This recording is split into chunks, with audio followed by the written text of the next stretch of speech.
आज हामीले कुरा गर्न खोजेको विषय एनआईसी एसिया बैंकले लिने विभिन्न शीर्षकका शुल्कका सम्बन्धमा हो। एउटा एटीएम कार्ड लिँदा वार्षिक कति शुल्क तिर्नुपर्छ होला? 200, 250 वा 300 रुपैयाँ। अधिकांश बैंकले लिने शुल्क करिब करिब यति नै हो। तर एनआईसी एसिया बैंकले तपाईसँगै एकै पटक वा पटक पटक गरेर 1500 रुपैयाँ भन्दा बढी शुल्क लिन्छ। एनआईसी एसिया बैंकले आफ्नो वेबसाइटमा राखेको स्ट्यान्डर्ड ट्यारिफ एन्ड चार्जेस अर्थात् एसटीसी हेर्ने हो भने यो बैंकले ग्राहकबाट 5 वर्षका लागि भन्दै एकै पटक 1500 रुपैयाँसम्म लिने गरेको छ। यदि ग्राहकले एकै पटक उक्त रकम तिर्न चाहेनन् भने बैंकले वार्षिक 350 रुपैयाँ शुल्क काटेर तपाईलाई एटीएम कार्ड दिने गर्छ। यदि तपाईँ एनआईसी एसिया बैंकको ग्राहक हुनुहुन्छ र तपाईले एटीएम कार्ड लिनु भएको छ तर तपाईको कार्ड हरायो वा बिग्रियो भने तपाईले अर्को कार्ड लिन 500 रुपैयाँ तिर्नुपर्छ। जबकि एउटा एटीएम कार्ड छपाई गर्नका लागि 38 रुपैयाँदेखि 85 रुपैयाँसम्म मात्रै खर्च हुन्छ। तर साथी समेत भनिएको बैंकले तपाईले हराउनु भएको वा कुनै कारणले बिग्रिएको कार्ड नयाँ दिनु पर्यो भने तपाईको खातामा रहेको रकमबाट 500 रुपैयाँ आफ्नो खातामा सार्छ। त्यति मात्रै होइन, तपाईको कार्ड हराएको खण्डमा तपाईको कार्ड ब्लक गराउनु पर्छ। तर पछि कार्ड भेटिएमा तपाईले 250 रुपैयाँ तिरेपछि मात्रै अनब्लक गर्न सक्नुहुन्छ। यदि तपाईले एटीएम को पिन बिर्सिनु भयो वा पिन नम्बर ब्लक भयो भने पनि तपाईले सित्तैमा नयाँ पिन पाउनुहुन्न। त्यसका लागि तपाईले अर्को 250 रुपैयाँ तिर्नुपर्छ। तपाईले पिन नम्बर नयाँ माग गर्नुभयो तर तपाईँ 90 दिनसम्म उक्त पिन कार्ड लिन जानु भएन भने पनि तपाईले त्यसको जरिवाना स्वरूप 250 रुपैयाँ नै तिर्नुपर्छ। साथी समेत रहेको तपाईको बैंकले एटीएम कार्ड लिने र प्रयोग गर्ने सम्बन्धमा 1 वर्षमै 2500 रुपैयाँसम्म लिन सक्छ। एनआईसी एसिया बैंकको एटीएम कार्ड यति महँगो छ कि यदि तपाईले 5 वर्षको एकै पटक तिर्नु भयो भने 1500 रुपैयाँ तिर्नुपर्छ। तपाईले वार्षिक रूपमा तिर्न चाहनु भयो भने 350 रुपैयाँको दरले तपाईले शुल्क तिर्न परिरहनु भएको छ। तपाईको कार्ड यदि बिग्रियो, भाँचियो वा हरायो भने त्यसबापत तपाईले 500 रुपैयाँ तिरेर नयाँ कार्ड दिन बाध्य हुनुभएको छ र तपाईको एटीएम कार्ड ब्लक गर्नु पर्यो वा पिन बिर्सिएर नयाँ जेनेरेट गर्नु पर्यो भने 250 रुपैयाँ लिने गरेको छ, जुन बैंकको आफ्नै आम्दानीको लागि प्रयोग हुने गरेको छ। एनआईसी एसिया बैंकले खाता खोल्दा एटीएम कार्ड सित्तैमा भनेर पनि लेख्ने र भन्ने गर्छ। तर त्यो सित्तैमा भनेको पहिलो वर्षका लागि मात्रै हो। त्यसपछि प्रत्येक वर्ष बैंकले 350 रुपैयाँका दरले लिएर उक्त रकम पनि असुल गरेको हुन्छ। एनआईसी एसिया बैंकका एक ग्राहक भन्छन् कार्ड लिने बेला सित्तैमा हो भन्यो पछि त पैसा काट्न थालेछ। महँगो अरू बैंकको तुलनामा महँगो। अरू बैंकले मैले सुनेको तपाईको त्यति धेरै पैसा लिँदैन। अरू अब ठ्याक्कै एमाउन्ट छ 250, 300 यस्तैको हाराहारीमा लिन्छ, तर यहाँ चाहिँ महँगो छ। तपाईले आफ्नो सहजताका लागि बैंकमा खाता खोलेर कारोबार त गर्नु भएकै होला। कारोबार गर्दा तपाईले विभिन्न सेवा पनि लिइरहनु भएकै होला। तपाईको खातामा कति रकम छ भनेर थाहा पाउनु तपाईको अधिकार पनि हो। कहिलेकाहीँ तपाईको खातामा रहेको रकमको सर्टिफिकेट विभिन्न दूतावासलाई दिनुपर्ने पनि हुन सक्छ। तपाईँ आफैले वा तपाईका छोराछोरी अध्ययन वा घुमघामका सिलसिलामा विदेश जानुपर्ने पनि हुन सक्छ। वा तपाईको प्रपर्टी भ्यालुएसन गर्दा पनि सम्पत्तिका रूपमा बैंक ब्यालेन्स देखाउनु पर्ने हुन सक्छ। तर तपाईलाई थाहा छ बैंक पनि साथी पनि अर्थात् एनआईसी एसिया बैंकले तपाईँ आफैले आफ्नो खातामा राखेको र सुरक्षित रहेको रकमको ब्यालेन्स सर्टिफिकेट दिँदा पनि अत्याधिक महँगो शुल्क लिन्छ। यो त अत्याधिक महँगो भयो त। 2000 भनेको मगे अरू बैंकहरुबाट सुन्दाखेरि हैन, जस्तो बाहिर पठाउँदा कुनै डकुमेन्ट्स निकाल्दाखेरि अब मिलाएर 4-500 मा गरेको हुन्थ्यो हैन। अब यो अहिले तपाईबाट यहाँ सुनेपछि 2000 भन्दा चाहिँ अलिक महँगो नै जस्तो लाग्यो। एनआईसी एसिया बैंकले तपाईको खातामा रहेको ब्यालेन्सको सर्टिफिकेट दिँदा तपाईको खातामा रहेको 2000 रुपैयाँ काटेको हुन्छ। अर्थात् एनआईसी एसिया बैंकले ब्यालेन्स सर्टिफिकेट दिँदा तपाईसँग 2000 रुपैयाँ लिन्छ र मात्रै ब्यालेन्स सर्टिफिकेट दिन्छ। गुड फर पेमेन्ट अर्थात् रकम भुक्तानीका लागि योग्य। यो अहिले विभिन्न बैंकहरूले गुड फर पेमेन्ट चेक जारी गर्ने गर्छन्। कहिले पनि बाउन्स नहुने वा हुन नसक्ने र रकम भुक्तानी गर्नुपर्दा खातामा रकम नभएर बैंककै खाताबाट भुक्तानी हुने गरी जारी हुने चेक नै गुड फर पेमेन्ट चेक हुन्। अहिले लिलामीको शेयर भर्दा विभिन्न स्थानमा ग्यारेन्टी राख्नुपर्दा बैंकको गुड फर पेमेन्ट चेक जारी गर्ने गर्छन्। यो ग्यारेन्टी भनेको बैंकले ग्राहकको खातामा भएको रकम मध्ये चेकमा जारी भएको रकम रोक्का राखी सर्टिफाइड गरिदिने चेक हो। यस्तो चेक लिलामी, कुनै व्यापारको काम, लेनदेन आदिमा प्रयोग हुन्छ। गुड फर पेमेन्ट चेक जारी गर्दा केही बैंकले बिना शुल्क अर्थात् सित्तैमा दिने गरेका छन् भने केही बैंकले 100 वा 200 रुपैयाँ न्यूनतम शुल्क लिने गरेका छन्। तर एनआईसी एसिया बैंकबाट तपाईले गुड फर पेमेन्ट चेक लिनु पर्यो वा तपाईको चेकलाई गुड फर पेमेन्ट भनेर भेरिफाई गर्नु पर्यो भने यो बैंकले तपाईसँग 1000 रुपैयाँ शुल्क लिन्छ। तपाईले गुड फर पेमेन्ट चेक त बनाउनु भयो तर पछि तपाईलाई लिलामी परेन र तपाईले उक्त चेक क्यान्सल गर्नु पर्यो भने पनि एनआईसी एसिया बैंकले तपाईसँग अर्को शुल्क लिन्छ। यस बैंकले good for payment cheque cancel गर्दा पनि 1000 रुपैयाँ शुल्क लिने गरेको छ। यस बैंकले good for payment cheque cancel गर्दा पनि 1000 रुपियाँ शुल्क लिने गरेको छ। नेपालमा सञ्चालनमा रहेका अधिकांश ब्याङ्कहरूको गुड फर पेमेन्ट बापतको चेक 250 रुपियाँदेखि 1000 वा केही ब्याङ्कले त्योभन्दा धेरै लिएका छन्। कतिपय ब्याङ्कले गुड फर पेमेन्ट जारी गर्दा र यदि त्यो कुनै पनि कारणवश त्यो क्यान्सेलेसन गर्नु पर्यो भने पनि त्यसको समेत शुल्क लिने गरेका छन्। एनआइसी एसिया ब्याङ्कले गुड फर पेमेन्ट चेक जारी गर्दा 1000 रुपियाँ लिन्छ र त्यही चेक फेरि क्यान्सेलेसन गर्नु परेको खण्डमा अर्को 1000 रुपियाँ ग्राहकको खाताबाट काट्ने गरेको छ। एनआइसी एसिया बैंकको अर्को चर्चित स्लोगन हो सोच बदलौ। सोच बदल्ने कुरा सुन्दा ज्यादै अग्रगामी नै हो कि भन्ने पनि लाग्छ। बैंकिङ कारोबार र बैंक सम्बन्धीको सोच बदल्ने दाबी गरेको बैंकले लिने शुल्कमा चाहिँ सोच बदल्न सकेको देखिएन। अधिकांश बैंकहरूले चेक जारी गर्दा चेकको रकम भुक्तानी नगर्न अनुरोध गर्दा रकम लिने गरेका छैनन्। तर एनआइसी एसिया बैंकले चेकको कारोबारमा पनि तपाईलाई शुल्क लाग्न सक्छ।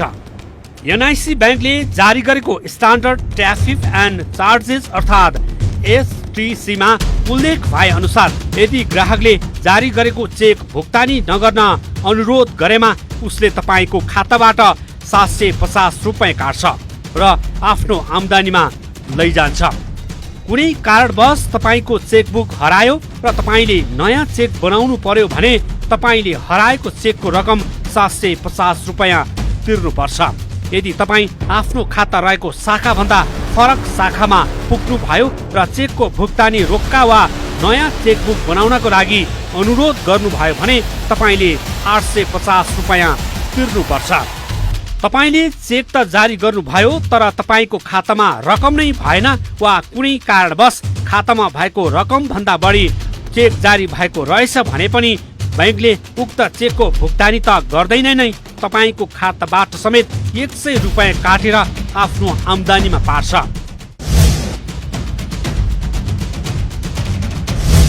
कहिलेकाहीँ रकम त झिक्नु पर्यो तर चेकबुक भेटिएन भने तपाईँ आफै बैंकमा गएर रकम झिक्न त सक्नुहुन्छ तर यसका लागि पनि तपाईले शुल्क तिर्नुपर्छ। एनआइसी एसिया बैंकले विथड्रायल स्लिपबाट रकम झिके बापत तपाईको खाताबाट पनि स्लिप 100 रुपियाँ काट्छ। तर पनि तपाईले एउटा स्लिपबाट 2 लाख रुपियाँ भन्दा बढी झिक्न पाउनुहुन्न।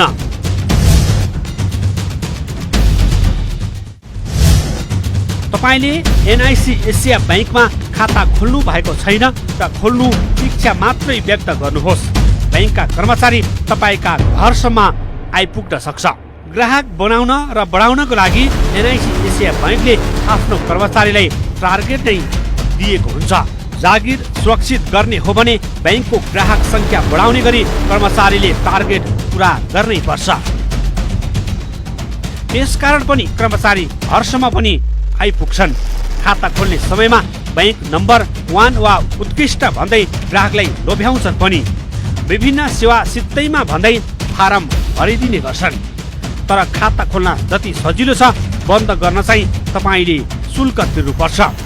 यदि तपाईँ एनआइसी एसिया बैंकको ग्राहक हो र तपाईले खाता खोल्नु भएको 6 महिना भएको छैन भने खाता बन्द गर्दा तपाईले 1000 रुपियाँ शुल्क तिर्नुपर्छ। तपाईको खातामा रहेको रकमबाट 1000 घटाएर मात्रै तपाईले बाँकी रकम पाउनुहुनेछ।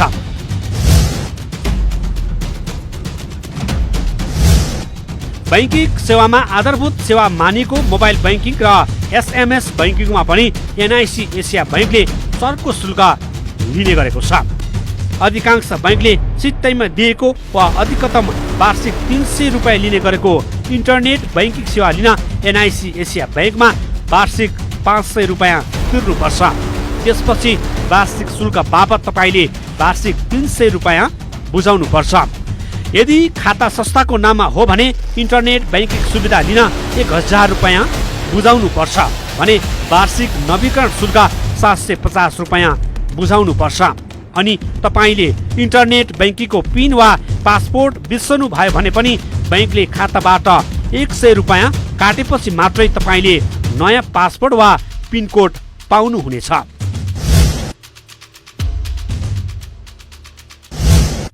इन्टरनेट मात्रै होइन, मोबाइल बैंकिङ सेवाका लागि पनि एनआइसी एसिया बैंकका ग्राहकले पहिलो पटक सेवा शुल्क बाबत 500 रुपियाँ तिर्नुपर्छ। मैले सुरुमा सोद्धाखेरि चाहिँ यो एसएमएस बैंकिङको 500 रुपियाँ लिन्छु भन्थ्यो। त्यस पछाडि मैले यो के अरे एक्टिभ गर्दिनँ भनेर डिएक्टिभै गरेँ। त्यस पछाडि ठ्याक्कै मैले बिर्सेँ, आफै गरिदियो अथवा मैले साइन गरेँ त मैले बिर्सेँ, तर अहिले एसएमएस चाहिँ मेरो आइरहेछ। त्यसपछि वार्षिक शुल्क बापत प्रत्येक वर्ष 300 रुपियाँ बैंकले तपाईँको खाताबाट काट्ने गर्छ।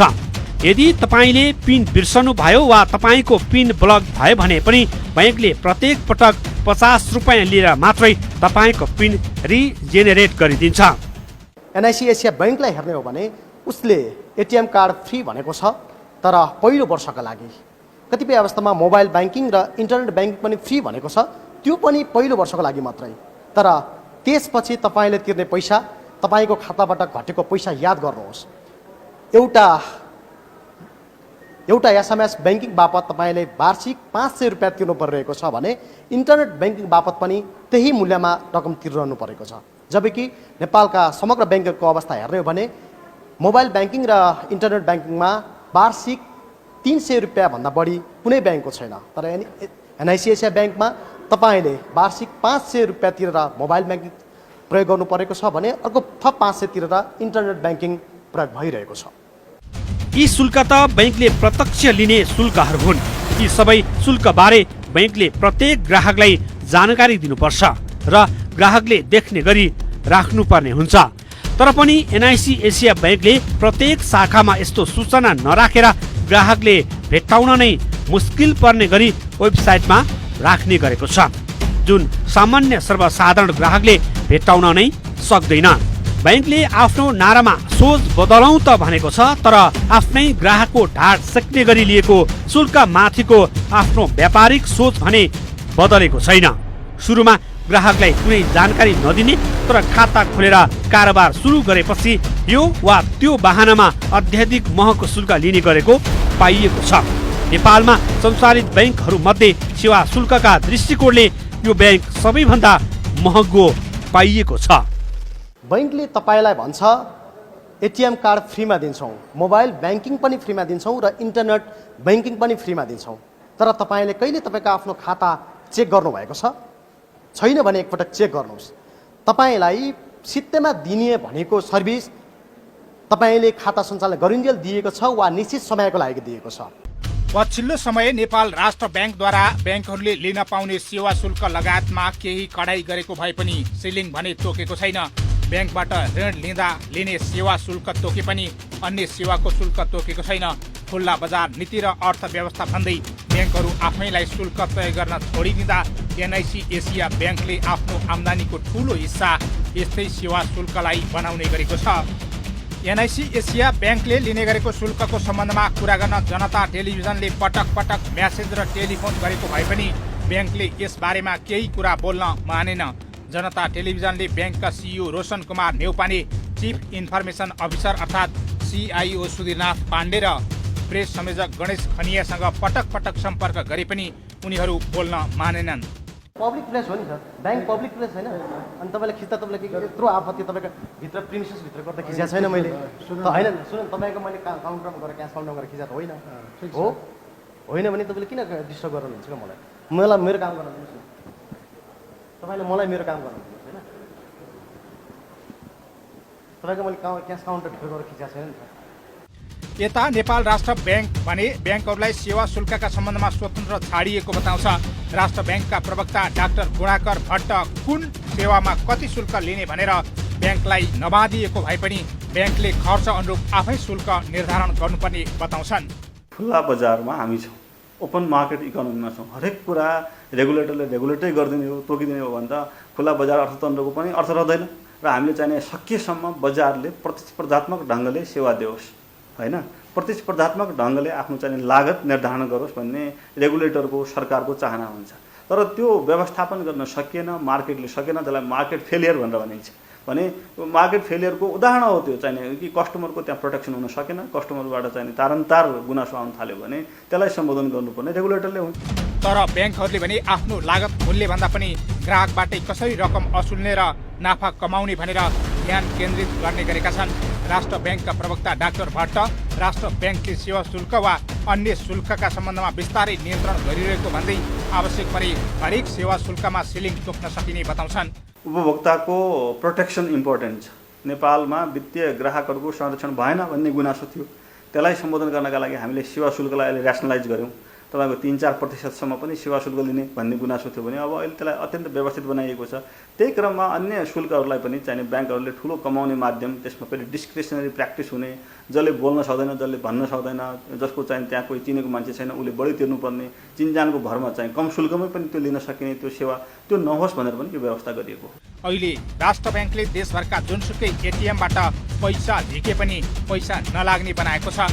तत्कालका लागि कोरोना महामारीको समयमा मात्रै भनिए पनि यसलाई अब सधैँका लागि निशुल्क गर्ने तयारीमा राष्ट्र ब्याङ्क रहेको डाक्टर हट्टको भनाइ छ। यसलाई चाहिँ हामीले स्थायी रूपमै अगाडि बढाउने भनेर केही हप्ता मात्रै अगाडि निर्देशन जारी भइसकेको छ। हाम्रो भुक्तानी प्रणाली विभागबाट एटिएम शुल्क जुन पहिले एउटा ब्याङ्कको एटिएम कार्ड लिएर अर्को ब्याङ्कको एटिएम मसिनमा त्यसलाई प्रयोग गर्दाखेरि लाग्ने हुन्थ्यो भने त्यो व्यवस्था चाहिँ अब दीर्घकालीन हिसाबबाट नै त्यसमा शुल्क नलिने व्यवस्था लागू भइसकेको छ। तर वाणिज्य ब्याङ्कहरूको आम्दानीको एउटा मुख्य स्रोतका रूपमा एटिएम शुल्क पनि रहेको थियो। राष्ट्र ब्याङ्कले एटिएमको शुल्क लिन नपाउने निर्णय गरेपछि धेरै एटिएम हुने ब्याङ्कहरू एटिएम बुथ नै बन्द गर्ने पक्षमा समेत पुग्न थालेका छन्।